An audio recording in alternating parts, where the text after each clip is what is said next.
ẹ̀ka lẹ́ni gbogbo bí tẹ́ bá ti ń wò mí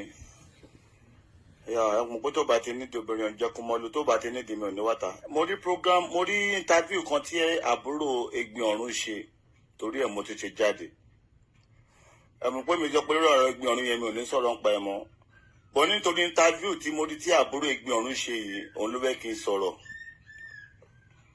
ṣe understand kọ́lọ́run kó jọ nínú àánú ẹ̀ kó dáàbò ẹ̀bò wa kó má fi ikú wa jẹ́ fún ọ̀tá yọ̀.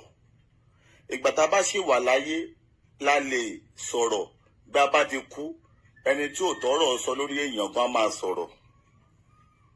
àbúrò Egbin Ọ̀run sọ̀rọ̀ kan bẹ̀ yẹn ẹ gbà mí o abẹ́rẹ́ làkọjá náà rí ráìsì tí jóná mo ti gbàgbé. Oh my God ìyẹn ti lọ nìyẹn. ẹ má sọ́rí jàre ẹ̀yin fans. nínú ọ̀rọ̀ tí àbúrò Egbin sọ ó kọ́kọ́ bẹ̀rẹ̀ wípé lórí ọ̀rọ̀ PA ó ní òun ò mọ̀ kan tí PA tó fẹ́ ṣe nínú fámílì àwọn àbí kọ̀ọ̀kan. mo máa ṣe o. mo fẹ́ ká mọ̀ wípé ẹni tó bá kú ni kù la máa bá jayé. nínú interview yẹn àbúrò Egbin Ọ̀run sọ wípé PA yẹn ti wà pẹ̀lú Egbin Ọ̀run for the past 9 years mo dẹ̀ mọ̀ pé ó máa jù bẹ́ẹ̀ lọ 9 years. Where were you nígbà tí Egbin Ọ̀run nílò companion tó nílò èèyàn lẹ́gbẹ̀ẹ́ láti máa bá sọ̀rọ̀? ìjẹ́ ìwà àbúrò ṣé ó yẹ ìjẹ́ ó dúró gẹ́gẹ́ bí ẹni tí ẹ̀gbọ́n ẹ lè máa bá dámọ̀ràn tó lè máa bá sọ̀rọ̀ ayé ẹ̀? PA yìí ni ẹni tí wọ́n jọ ń rìnrìn àjò nígbà tí ilé ọkọ tán nígbà tí ẹbí tán. PA yìí ni wọ́n jọ ń rìnrìn àjò bọ̀. àìmọye ìgbà tí Egbin Ọ̀run máa ti wà nínú trouble nínú ìṣòro tó ń bá òun nìkan rò lọ́kùn ẹ̀ kó tó di pé Ọlọ́run wá rán PA yẹn sí kọjọ máa sọ̀rọ̀ kọjọ máa rìn kọjọ máa ṣe. now nínú ọ̀rọ̀ tó tún sọ náà ó sọ wípé Egbin Ọ̀run ti sọ wípé tóun bá kú ibìkan ni kẹ́ sí òun sí. ìwọ sọ pé ibìkan ló sọ pé kẹ́ sí òun sí ó sọ pé ibìkan ló sọ fún PA àti PA àti ìwọ ṣé ibi tí Egbin Ọ̀run ní kẹ́ sí òun sí lẹ kọ́kọ́ sí yẹn ká ní pé kò ń ṣe pé apariwo. ìgbà tẹ́fẹ́ lọ wó òkú Egbin Ọ̀run kó gbẹ tẹ́fẹ́ lọ tún sí kò sẹ́ni tó mọ̀ o. ṣùgbọ́n náà ẹ gbà wípé ibi tẹ́ ẹ kọ́kọ́ sí yẹn ò dáa ṣé ibi tẹ́ Egbin Ọ̀run ní kẹ́ sí òun sí nìyẹn according to nǹkan tí wọ ọmọbìnrin yẹn sọ. ó sọ pé Egbin Ọ̀run ní kẹ́sì òun síbi tí òòrùn ò ti nípa òun tí òjò ò ti nípa òun. ṣé ibi tẹ́ lọ sí yẹn ṣé òòrùn ò ní máa pa ṣé òjò ò ní máa pa ń bẹ̀? arábìnrin má rò nítorí pé Egbin Ọ̀run ti kú kó máa parọ́ mọ́ egun ẹ̀ ní sùúrù. gbogbo wa la jẹ gbèsè kú kò sẹ́ni kankan tí ò ní kú láyé. ẹnu ẹ̀ lèmi náà ó ti rí ó mà ṣe òun bọ̀ mi ò ti dé.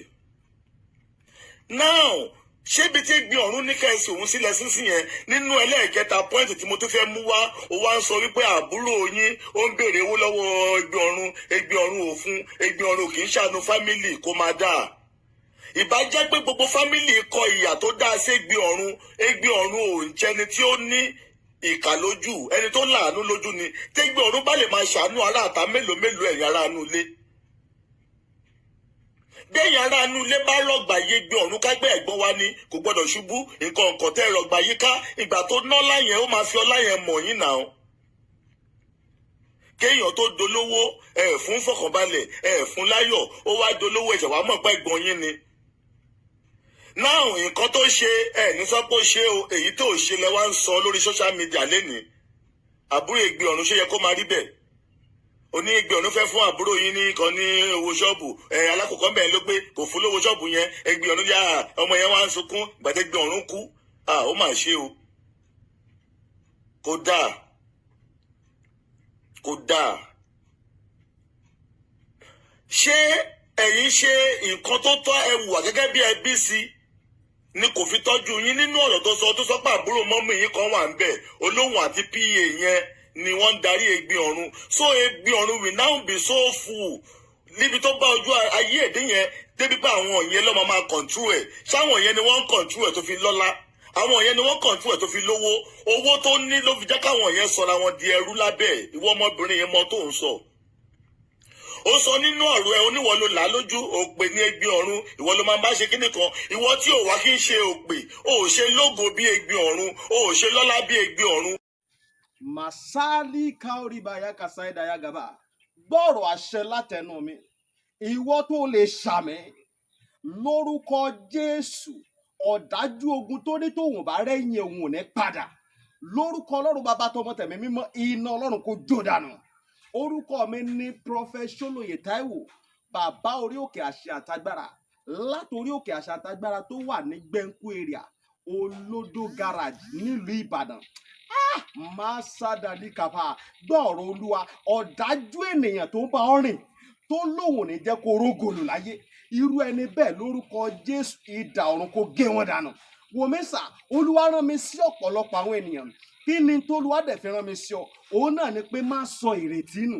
Dádì àti mọ́mì jọ̀ọ́ mo bẹ̀ ọ́ ó lè ti gbàdúrà lóòótọ́ ó lè ti gbààwẹ̀ lóòótọ́ ó lè ti lọ oríṣiríṣi orí òkè lóòótọ́ ṣùgbọ́n sá Olúwa ní kí n sọ fún ọ pé gbogbo ohun tó ń béèrè tó ti rí yẹn má sọ̀rọ̀ ìtínú tó bá ṣeé ṣe oh my God tí Jésù bá lè jí Lásárù òkú ọjọ́ mẹ́ta òkú tó ti kú fún ọjọ́ mẹ́ta tó ti ń rùn táwọn èèyàn ti ń wò pé báwo làwọn ṣe fẹ́ ṣe tí agbára Ọlọ́run bá lè jí òkú yẹn dìde gbogbo ohun tí wọn náà ń lé tó dàbí pé kò tí tẹ̀ ọ́ lọ́wọ́ máa sádàlíkàbà Olúwa ló máa ṣe fún ọ gbọ́ mi sà ṣégbéyàwó tiẹ̀ gangan òun ló dàrú ni oh my God ṣé iṣẹ́ lòun wá tó ò tí ì rí Masadali kaparibaya kasaidaya ṣé ìgbéga ló ń wá lẹ́nu iṣẹ́ tó ò tí rí kí ló ń tó o ti ń dààmú káàkiri ṣọmọ tó ti ẹ̀bí ló ń fún ọ ní wàhálà ní gbogbo ìgbà tó o ti lọ káàkiri tó dàbí pé o ti rí ọ̀nà àbáyọ Olúwa ní kí n sọ fún ọ pé má sọ ìrètí nù wòmísà o ò tí ì pàdé ẹni tá a rán sí ọ ni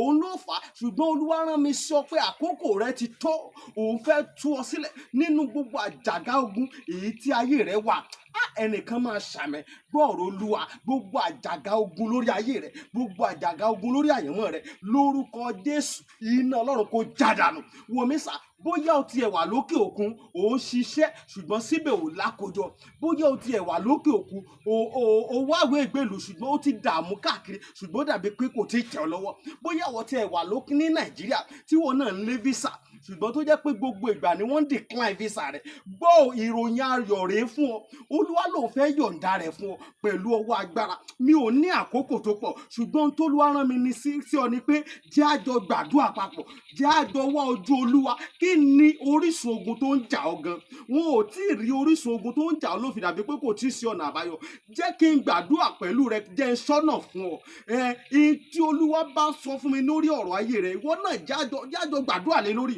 kó o wá wò pé ṣé lóòótọ́ ṣé wòlíì ni mo pè ní àbí kì í ṣe wòlíì wòmísà tó o bá pe wòlíì ìwọ kọ́ ni wàá ṣàlàyé orísun ogun tó ń jà ọ́ wòlíì lolúwa máa mí sí tí ó sọ àṣírí ogun tó ń jà ọ́ tí wàá sì rí i pé lóòótọ́ àṣẹ ni tọ́lọ́run rán sí mi rè wòmísà ọ̀pọ̀lọpọ̀ àwọn ìyanu ló ṣẹlẹ̀ lórí òkè tí mo ti ń bá ọ sọ̀rọ̀ yìí ṣùgbọ́n mélòó ni mo fẹ́ tẹnubọ̀ nínú àwọn ìyanu tó ń ṣẹlẹ̀ ṣùgbọ́n wọn náà lè gbìyànjú jájọ gbàdúrà má jẹ́ kó sú ọ jájọ gbàdúrà mo máa ń sọ ní gbogbo ibi tí n bá dé màá sọ fún ọ pé ọjọ́ tó bá lọ sọ pé ò ṣe mọ́ ìjọ ẹ̀ báyìí náà lógun ti borí ayé yẹn lórúkọ Jésù ogun ò ní borí ayé rẹ ẹ̀rọ ìbánisọ̀rọ̀ tí wàá fi pè mí fún àdúà àti ọ̀nà àbáyọ sí ogun tó ń jà ọ́ bóyá àwọn tiẹ̀ fẹ́ mọ àṣírí ogun tó ń jà ọ́ pè mí jẹ́ gbàdúrà fún ọ kí n lè sọ àṣírí ogun tó ń jà fún ọ nọ́mbà yẹn rẹ o orí WhatsApp nọ́mbà gangan tí wàá fi pè mí sí òun náà ni +234 70 25 47 54 27 +234 70 25 47 54 27 lórúkọ Jésù àánú máa yanjú ọ̀rọ̀ rẹ gbogbo bí tó ti dé tó dàbí pé kò sí ọ̀nà àbáyọ ní kété tó o bá ti ń pè fún àdúrà lórúkọ Jésù wàá rí ọ̀nà àbáyọ ògo ni forúkọ Olúwa Jésù Olúwa wa àmín àmín àmín lórúkọ Jésù stay blessed in Jesus name. ó ṣe wà níbi tí ipò tí gbé ọ̀run wà kó tó dé pókú lénìí. èmi ń sọ ọ̀rọ̀ yìí nítorí pé bí àwa náà bá kú lénìí àwọn èèyàn kan wà tó máa gbẹ́jọ́ tiwa náà rò. obìnrin kan ṣe fídíò lẹ́nujọ́ mẹ́ta yìí ó ní pé ẹ lọ bá wa wo àdàbà Síónì o ẹ lọ bá wa wo àdàbà Síónì o ṣèbá àwọn tí wọ́n jìnnà nìyẹn wọ́n rí nínú ẹ̀mí báyìí kọ́kọ́ ń ṣe bọ̀bọ̀ yìí ṣùgbọ́n àwọn tí wọ́n ní mímọ̀ pé nǹkan ń ṣe mí they has nothing to do to it. Bí ọ̀rẹ́ bá wá súnmọ́ mi lénìí, bí ọ̀rẹ́ bá wá súnmọ́ mi, tí ọ̀rẹ́ ṣàánú mi, tó wò mí, tó tọ́jú mi, nígbà tí ọlá mi bá tún pọ̀ jù yìí lọ tán ni màá fi rántí. Ọ̀rẹ́ ni. Nítorí pé mi ò rí ẹbí nígbà tí mo nílò ìrànlọ́wọ́ wọn. Òun ni mo fi máa ń sọ wípé ńgbà míì, ọ̀rẹ́ ńgbà míì, ó máa ń wúlò jọmọ ìyá lọ. Oore tí ọ̀rẹ́ bá ṣe ńgbà míì, ó máa ń wúlò ju tọmọ ìyá lọ. Tọmọ ìyá bá ṣe lóore lè máa ṣe lè fún pé ẹ̀hún lòún ṣe báyìí. Ṣùgbọ́n tọ́rẹ́ bá ṣe ó ṣe é fún kankan ni. Àbúrò Ẹ̀gbin Ọ̀run, why are you saying this? Why are you saying this? Àwọn ẹbí kò kí ń fún wọn nìkan, ìgbà kan òkú bàbá aṣáṣo kò dáa. Òun ti kú, ó ti ṣe tiẹ̀. Bó ṣe lè ṣe ló ṣe yẹn, ibi tó ṣe dé ló bá dé yẹn. Àwa tá àti kù níbo la mọ̀ tá à ń bá lọ. Ó ní pé wọ́n ń lọ ìgò fún Ẹ̀gbin Ọ̀run. Ìwọ tó mọ̀ pé wọ́n ń lọ ìgò fún ẹ̀gbọ́n ẹ̀ ò ṣe pariwo ńgbà náà. Ó dẹ̀ wá implicate ẹni ẹlẹ́ni pé wọ́n ń lọ ìgò fún ìgò yẹn ló pa. Now, ó ń sọ wípé PA yẹn, òkè tí PA yẹn bá tiẹ̀ wá lò ó, débi pé ẹ̀yin fámìlì ẹ̀ lè súnmọ́. Ó tún sọ wípé PA yẹn náà, ó tún wà lẹ́ni tó dáa ní òun àtọkọ ẹ̀rú kò dáa. Kò dáa, ẹ̀kọ́ èyí PA yẹn ni nítorí pé rí pé òun ni Ẹ̀gbin Ọ̀run láì. Kí ni ẹ̀ máa ń ṣẹlẹ̀ sẹ́mi náà? Àìmọye àwọn èèyàn tí ń bá kọ̀ mú gbára pé PA mi rè. Àwọn fámìlì mi máa kanra máwọn PA yẹn nítorí wọ́n bìlíìfù pé láì sí PA ẹ̀ lè rí mi. It's true. Why ìtẹ́yìn fámìlì mi ò ṣe jẹ́ ayọ̀ fún mi débi tí máa fi kan nínú fámìlì mi ṣe PA mi? Why ìtẹ́yìn tẹ́ pera yín ní fámìlì mi ẹ̀ ṣe súnmọ́ mi kẹ́ gbárùkù tì mí nígbà tí mo nílò ìrànlọ́wọ́ yín tó fi jẹ́ pé ará ìta ló wá ṣe ìrànlọ́wọ́ fún mi nígbà tó rí yẹn bá dé ará ìta ni màá mọ̀. Àbúrò Ẹ̀gbin Ọ̀run, ẹ jẹ́ ká máa wò wípé gbogbo wa la jẹ gbèsè ikú. Bí ìwọ bá gbàgbé ikú, ikú ò gbàgbé ẹnìkankan wa. Ẹ̀gbin Ọ̀run kú lẹ́yìn là ń sọ tiẹ̀ bẹ́ẹ̀ yẹn o. Ó fẹ́ fábúrò ẹ̀ lówó ṣọ́ọ̀bù kò fún àwọn ènìyàn kiri kó dáa. Now, ṣèbẹ́jọ́ kó sọ pé àbúrò mọ́mì yín kan náà wà ń bẹ̀, ó ti lọ pé èèyàn burúkú làbúrò mọ́mì yín yẹn. Nǹkan tó àbúrò àyè fi gba àbúrò mọ́mì yín yẹn ni pé ó rí àbúrò Ẹ̀gbin Ọ̀run rí àbúrò mọ́mì yín yẹn gẹ́gẹ́ bí ẹni tó ń fún ní àmọ̀ràn tó tọ́. Tó bá bí ìwọ àbúrò Ẹ̀gbin Ọ̀run léèrè lénìí láàrin ìwọ àti Ọlọ́run, ṣé nǹkan tó ṣe fún ẹ̀gbọ́n ẹ, ṣé o gbàdúrà kí àbúrò ẹ náà ṣerú ẹ̀ fún ẹ? Níbi táwa ò tiẹ̀ dé, níbi tó rò pé àwa ò tiẹ̀ mọ̀, níbi tó rò pé ojú wa ò dé, ṣé nǹkan tó ṣe fún Ẹ̀gbin Ọ̀run, ṣé o gbàdúrà kí àbúrò tiẹ̀ náà ò ṣe fún ẹ? Èèyàn ti kú, ó ti lọ. O wá ń grant interview lánàá, mo ní interview just 24 hours ago. O tún wá ń sọ àwọn oríṣiríṣi ọ̀rọ̀ yẹn nípa ẹni tó ti kú tó ti bá tiẹ̀ lọ. Bó bá jẹ́ ti ogún tàbí ọrọ̀ ló dá wàhálà lẹ̀, mélòó nínú yín lẹ rọ̀gbà àyíká nígbà tó ń kó ogún náà jọ? Ẹ wo létèmi náà kó yẹ lẹ́gbẹ́ kójọ yìí, ẹ wòran nígbà tí kú bá délé ní ẹ kíyèsí ta ló àbí àwọn tó mọ̀ bí mo jẹ́ kójọ lọ́wọ́ máa jà lé lórí. Ṣebí Ẹ̀gbin Ọ̀run tiẹ̀ ṣe bímọ. Èèyàn kan tiẹ̀ bú mi lánàá, elémi ejò tó kọjá lórí àpáta. Bàbá mo kí ẹ o, bàbá bá mi gbóyè. Olúṣọ̀yà bá mi gbóyè, mo kí ẹ o. Èmi tí mi ò tí bí lénìí, ó dá mi lójú pé mo máa bí. Ṣùgbọ́n ìwọ tó ti bí, o mọ kú tó lè pa gbogbo àwọn ọmọ ẹ kí lè ní o tó ṣú. Kọ́lọ́run máa fi kó gbọ́ ọmọ lọ́wọ́ gbogbo wa. Mi ò ní sọ́jú yín lọ. Àbúrò tó fọmọlúwàbí tó bá dénú adòdòdè tó ti wọ 10 minutes. Ẹ jọ̀ọ́, ẹ jẹ́ ká ṣe kó dáa. Ṣé ohun tí wà àbúrò Ẹ̀gbin Ọ̀run jà fún, ṣé òun náà ló ń jà fún ṣá? Níbo ló wà? Nígbà tí Ẹ̀gbin Ọ̀run sọ́fà kó tó dé pé PA yẹn jẹ́ PA dé ojú ikú.